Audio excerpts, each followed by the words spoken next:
कहानी शुरू होती है और हम देखते हैं टिंजा नाम की एक लड़की को।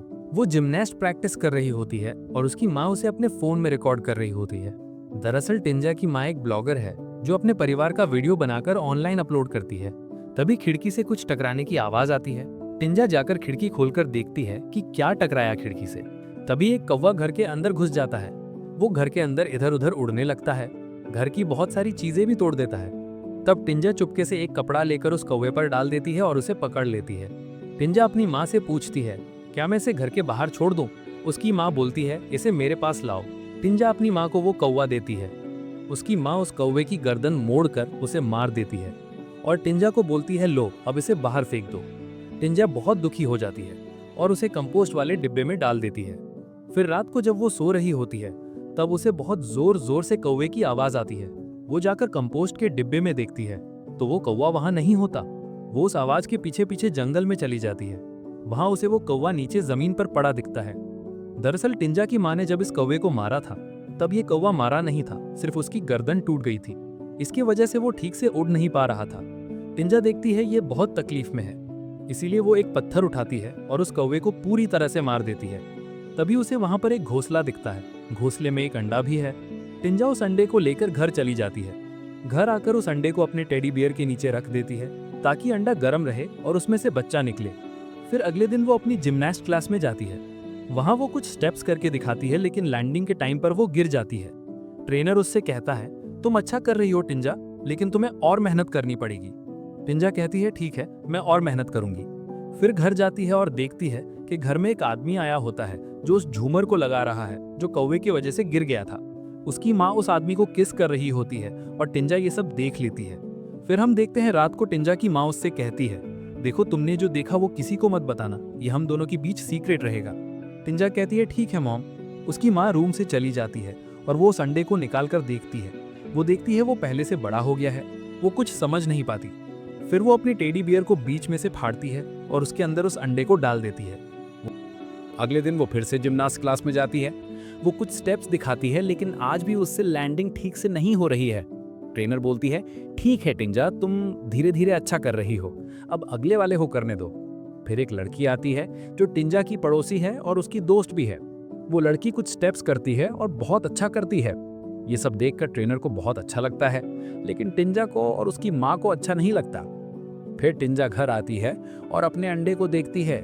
वो अंडा और बड़ा हो गया है, वो धीरे धीरे बड़ा हो रहा है। फिर एक दिन रात को टिंजा की माँ उसे अपना ब्लॉग दिखाती है और बोलती है, देखो हमने साथ में बहुत अच्छा टाइम गुजारा है, लेकिन अब मुझे टैरो से प्यार हो गया है। टैरो वही है जो उस दिन झूमर लगाने आया था। मुझे टैरो के साथ रहना है। टिंजा ये सुनकर बहुत दुखी हो जाती है। वो अपने रूम में जाकर उस अंडे को पकड़ के रोने लगती है और वो अंडा भी काफी बड़ा हो गया है। टिंजा रोती है और उसके आंसू अंडे पर गिरते हैं। अंडा आंसुओं को सोख लेता है, फिर अंडा टूटने लगता है। टिंजा डर जाती है। फिर अंडे से एक अजीब सा हाथ निकलता है। टिंजा ये देखकर और डर जाती है और कबर्ड में छुप जाती है। वो चुपके से अंडे को देखने की कोशिश करती है। अंडा पूरा टूट गया होता है, उसमें से कुछ तो बाहर आया है। फिर अचानक वो सामने आ जाता है। टिंजा बहुत डर जाती है और चिल्ला देती है। फिर उसके पापा बाहर से कहते हैं, क्या हुआ टिंजा? और वो जीव खिड़की तोड़कर भाग जाता है। टिंजा फटाफट अंडे के छिलकों को चादर से ढक देती है। उसके पापा पूछते हैं, क्या हुआ? टिंजा झूठ बोलती है, एक पक्षी था जो खिड़की तोड़कर अंदर आ गया था। फिर अगले दिन रात को जब टिंजा सो रही थी तब खिड़की से आवाज आती है। वो जाकर देखती है तो वही अजीब सा जीव जो एक पक्षी की तरह दिख रहा होता है वो वापस आ गई है। टिंजा डर जाती है और गिर जाती है। वो पक्षी घर के अंदर आ जाती है। वो अपना हाथ टिंजा को दिखाती है। हाथ में एक कांच का टुकड़ा घुसा हुआ है। टिंजा उस टुकड़े को निकाल देती है। फिर टिंजा उसे थोड़ा प्यार दिखाती है।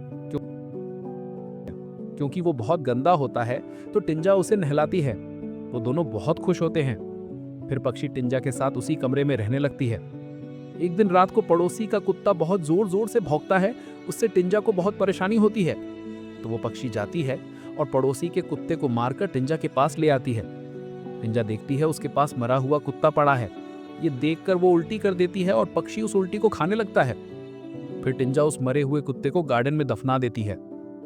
फिर एक दिन टिंजा देखती है इस पक्षी के पंख टूट रहे हैं और इसे इंसानों की तरह बाल आ रहे हैं। टिंजा उसे एक नाम देती है। वो कहती है, मेरा नाम टिंजा है और तुम्हारा नाम है एली। फिर एली टिंजा को इशारों से समझाती है उसे कपड़े पहनने हैं उसकी तरह।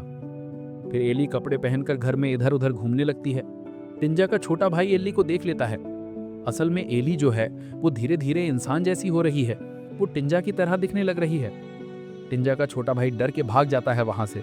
वो दौड़कर अपनी माँ के पास जाता है और कहता है, टिंजा एक मॉन्स्टर है। उसकी माँ कहती है, क्या बकवास कर रहे हो, तुमने कोई सपना देखा होगा। फिर अगले दिन हम देखते हैं टिंजा जिम्नास्ट प्रैक्टिस में गई है और उसकी दोस्त भी है। वो दोनों स्टेप्स करके दिखाती हैं, लेकिन उसकी दोस्त ज्यादा अच्छा करती है। फिर सब लोग घर के लिए निकलते हैं। टिंजा अपनी दोस्त से बोलती है, चलो मैं तुम्हें घर छोड़ देती हूँ, लेकिन वो नहीं जाती। वो कहती है, मुझे चलकर जाना पसंद है।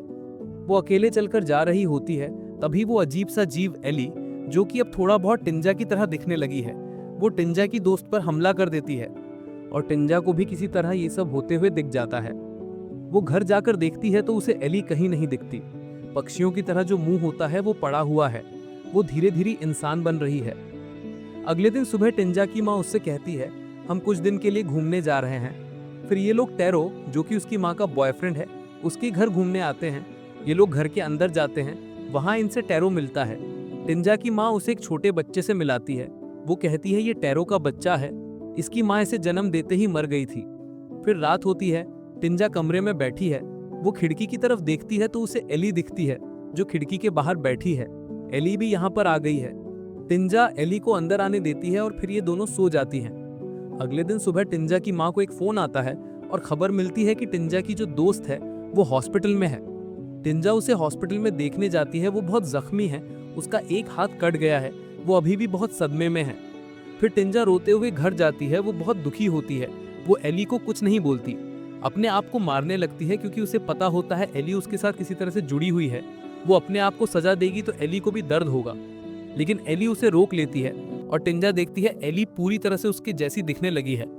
फिर एक दिन टिंजा रूम के अंदर एली को खाना खिला रही होती है और टैरो बाहर होता है। उसे कुछ अजीब लगता है, वो रूम के अंदर देखना चाहता है, लेकिन टिंजा दरवाजा पकड़ लेती है। टैरो बहुत जोर लगाता है और दरवाजा खुल जाता है और वो देखता है कोई बहुत अजीब तरह से खाना खा रही होती है। फिर एली टैरो पर हमला कर देती है। टिंजा जोर से दरवाजा बंद कर देती है और टैरो का हाथ दरवाजे में फंस जाता है। उसे चोट लगती है। किसी तरह टैरो वहां से निकल जाता है। फिर वो अपने हाथ में पट्टी बांध रहा होता है और टिंजा वहां आती है। वो पूछता है, तुम क्या कर रही थी वहां। असल में टैरो को लगता है जिसने उस पर हमला किया था वो टिंजा है। टिंजा कहती है, मुझे कुछ प्रॉब्लम्स हैं, प्लीज आप इसके बारे में मम्मी को मत बताना। टैरो कहता है, ठीक है, मैं मम्मी को नहीं बताऊंगा। फिर टिंजा की माँ घर लौटती है। वो टैरो से पूछती है, तुम्हारे हाथ को क्या हुआ। टैरो उसे झूठ बोलता है कि उसे काम करते हुए चोट लग गई है। फिर अगले दिन टिंजा को कंपटीशन के लिए जाना होता है, इसलिए उसकी माँ उससे कहती है, तुम जाने से पहले थोड़ा प्रैक्टिस कर लो। टिंजा प्रैक्टिस करने लगती है और उसे अभी भी गलती हो रही है, तो उसकी माँ उसके ऊपर चिल्लाती है, तुम्हारा ध्यान किधर है, तुम्हें कंपटीशन जीतना है। लेकिन वहीं पर टैरो का जो बेटा है उसे वो बहुत प्यार करती है और एली ये सब ऊपर खिड़की से देख रही होती है। फिर टिंजा और उसकी माँ कंपटीशन के लिए जाती हैं। जाते टाइम उसे शक होता है कि एली कुछ ना कुछ गलत करेगी। दोनों ट्रेनिंग सेंटर पहुंच जाती हैं। जब टिंजा स्टेप्स करने जा रही होती है तो उसे विजन आता है कि एली टैरो के बच्चे को मारने आई है। जब उसे मारने वाली होती है तभी टैरो आकर देख लेता है और एली डर के खिड़की से भाग जाती है। टैरो को लगता है ये टिंजा थी। और जब टिंजा और उसकी माँ घर लौटती हैं तो टैरो कहता है, जानती हो तुम्हारी बेटी ने क्या किया, वो मेरे बच्चे को मारने की कोशिश कर रही थी। टिंजा की माँ कहती है, क्या कह रहे हो, हम तो अभी कंपटीशन से वापस आ रहे हैं। फिर टैरो और उसकी माँ का झगड़ा होता है और ये दोनों अपने घर वापस आ जाते हैं। टिंजा अपने कमरे में जाती है। उसे वहां एली दिखती है जो खिड़की के बाहर बैठी है। टिंजा उससे गुस्सा है, इसलिए वो उसे अंदर आने नहीं देती, उसे खिड़की से बाहर फेंक देती है और वो नहाने चली जाती है। तभी उसकी माँ कमरे में आती है और देखती है एली कबर्ड के अंदर बैठी है। वो उसे टिंजा समझकर ले जाती है और एली उसे जोर से पकड़ लेती है। वो कहती है, टिंजा क्या कर रही हो, छोड़ो मुझे। लेकिन एली नहीं छोड़ती और जोर से पकड़ लेती है। तभी टिंजा वहां आ जाती है और एली को और अपनी माँ को अलग करती है। टिंजा की माँ इन दोनों को देखकर हैरान हो जाती है। एली फिर से उसकी माँ की तरफ जाने लगती है, लेकिन टिंजा उसे भगा देती है। टिंजा कहती है, हमें तुम्हारी जरूरत नहीं है, तुम चली जाओ यहाँ से। एली ये सुनकर बहुत दुखी हो जाती है और वहां से चली जाती है। फिर टिंजा और उसकी माँ दोनों चाकू लेकर एली को ढूंढने लगती हैं। तभी अचानक एली उसके ऊपर हमला कर देती है। वो एली को पैर में चाकू मारती है, लेकिन वो दर्द टिंजा को भी महसूस होता है। और जब उसकी माँ एली को पूरी तरह से मारने जाती है, तभी टिंजा सामने आ जाती है। वो चाकू उसे लग जाता है और वो मर जाती है। टिंजा एली के ऊपर गिरती है। एली टिंजा का खून पीती है, तभी उसका चेहरा ठीक होने लगता है और पूरी तरह से ठीक हो जाती है। टिंजा का खून पीने से एली बोलने लगती है। वो पहला शब्द बोलती है, मॉम। और ये कहानी यहीं पर खत्म हो जाती है।